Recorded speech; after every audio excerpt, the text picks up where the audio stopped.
بسم اللہ الرحمن الرحیم۔ محترم ناظرین السلام علیکم۔ اب ماہ رمضان المبارک کی آمد ہے۔ گویا یہ مہینہ نیکیوں اور طاعات کے لیے موسم بہار کی طرح ہے۔ اسی لیے رمضان المبارک سال بھر کے اسلامی مہینوں میں سب سے زیادہ عظمتوں، فضیلتوں اور برکتوں والا مہینہ ہے۔ اس ماہ میں اللہ تعالیٰ اہل ایمان کو اپنی رضا، اپنی ضمانت و الفت اور اپنے انوارات سے نوازتے ہیں۔ اس مہینے میں ہر نیک عمل کا اجر و ثواب کئی گنا بڑھا دیا جاتا ہے۔ اس ماہ میں ایک نیکی فرض کے برابر اور فرض 70 فرائض کے برابر ہو جاتا ہے۔ اس ماہ کی ایک رات جسے شب قدر کہا جاتا ہے وہ 1000 مہینوں سے افضل قرار دی گئی ہے۔ اس ماہ میں جب ایمان اور احتساب کی شرط کے ساتھ روزہ رکھا جاتا ہے تو اس کی برکت سے پچھلی زندگی کے تمام صغیرہ گناہ معاف ہو جاتے ہیں، اور جب رات کو قیام یعنی تراویح اسی شرط کے ساتھ کیا جاتا ہے تو اس سے بھی گزشتہ تمام گناہ معاف ہو جاتے ہیں۔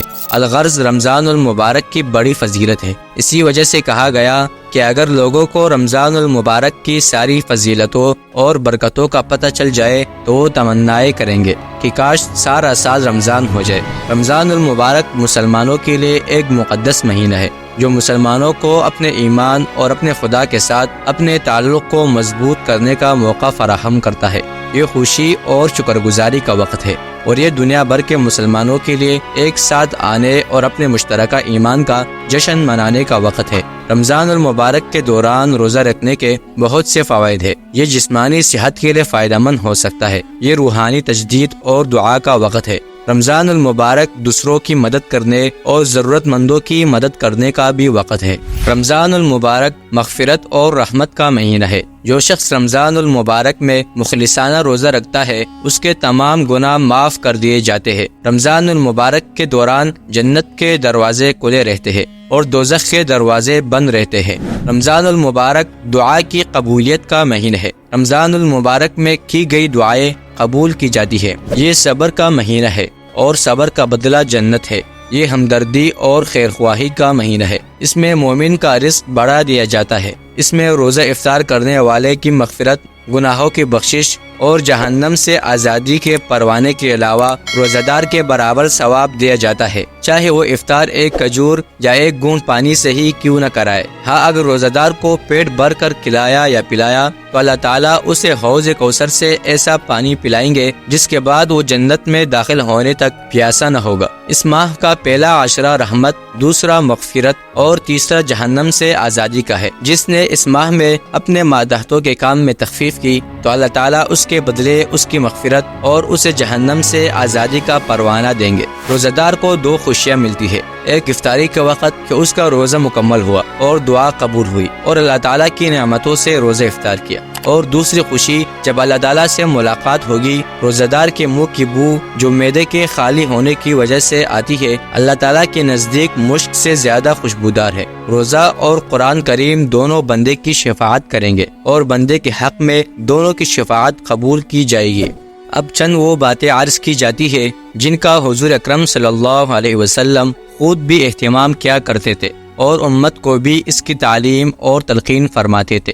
آپ صلی اللہ علیہ وسلم نے سحری کھانے کا حکم فرمایا کہ سحری کھایا کرو کیونکہ سحری کھانے میں برکت ہے، اور فرمایا ہمارے اور اہل کتاب کے روزے کے درمیان سحری کھانے کا فرق ہے، یعنی اہل کتاب کو سو جانے کے بعد کھانا پینا ممنوع تھا اور ہمیں صبح صادق کے طلوع ہونے سے پہلے تک اس کی اجازت ہے۔ رمضان میں ذکر کرنے والا بخشا جاتا ہے اور اس ماہ میں مانگنے والا بے مراد نہیں رہتا۔ روزہ دار کی روزانہ ایک دعا قبول ہوتی ہے۔ رمضان میں روزانہ بہت سے لوگ دوزخ سے آزاد کیے جاتے ہیں۔ حضرت جبرائیل علیہ السلام رمضان کی ہر رات میں آ کر آپ صلی اللہ علیہ وسلم سے قرآن کریم کا دور کیا کرتے تھے۔ حضور اکرم صلی اللہ علیہ وسلم رمضان کے آخر عشرہ میں خود بھی شب بیدار رہتے اور اپنے گھر کے لوگوں کو بھی بیدار رکھتے۔ حضور اکرم صلی اللہ علیہ وسلم نے فرمایا، شب قدر کو رمضان کے آخر عشرہ میں تلاش کرو۔ جب لیلۃ القدر آتی ہے تو جبرائیل علیہ السلام فرشتوں کی معیت میں نازل ہوتے ہیں، اور ہر بندہ جو کھڑا یا بیٹھا اللہ تعالیٰ کا ذکر کر رہا ہو اس کے لیے دعائے رحمت کرتے ہیں۔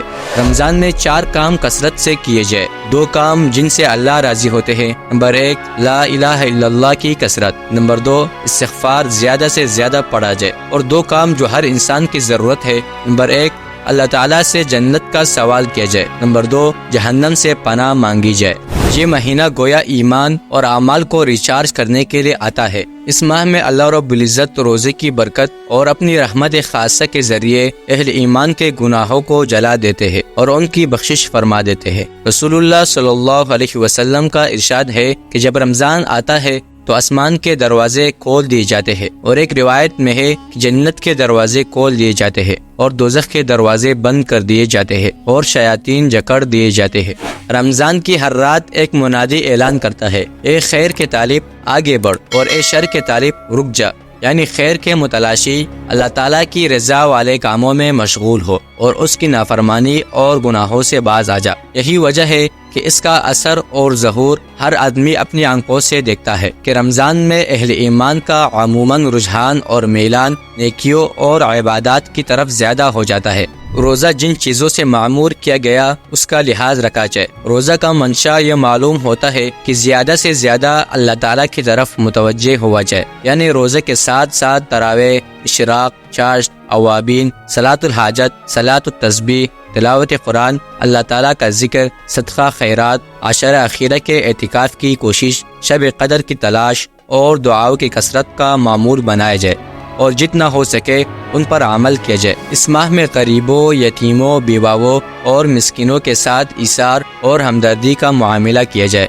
ان پر سخاوت کی جائے۔ یہ اس لیے کہ ایک تو ان کا حق ہے اور دوسرا اس لیے کہ صدقہ و خیرات کرنے سے ممکن ہے کہ اللہ تعالیٰ کے کسی بندے کا دل خوش ہو جائے تو اللہ تعالیٰ اس کو قبول فرمائے اور ہمارا مقصد پورا ہو جائے۔ یا یہ ہو سکتا ہے کہ ہماری عبادت، ہماری تلاوت، ہماری نمازوں میں کوئی کمی رہ گئی ہو یا اس قابل نہ ہو کہ وہ قبولیت کا مقام حاصل کر سکے، تو اللہ تعالیٰ کی راہ میں خرچ کرنے سے ممکن ہے کہ اللہ تعالیٰ انہیں قبول فرما لے۔ اس لیے اس ماہ میں ہمیں پوری طرح خیرات و صدقات کی طرف متوجہ ہونا چاہیے۔ بہرحال اس کی عظمتوں، برکتوں اور خصوصیتوں کا تقاضا یہ ہے کہ اس کی حرمت کا پورا لحاظ رکھے کہ رمضان اللہ تعالیٰ کا شاہی مہمان ہے جو ہمارے پاس بوجھ بن کر نہیں آتا بلکہ رحمت کی موج بن کر آتا ہے، اس لیے اس کے منافی کوئی کام نہ کرے۔ اللہ تبارک و تعالیٰ ہمیں رمضان المبارک کی قدر کرنے کی توفیق عطا فرمائے، ہماری تمام عبادات کو قبول فرمائے اور آخرت میں حضور اکرم صلی اللہ علیہ وسلم کی شفاعت کی طفیل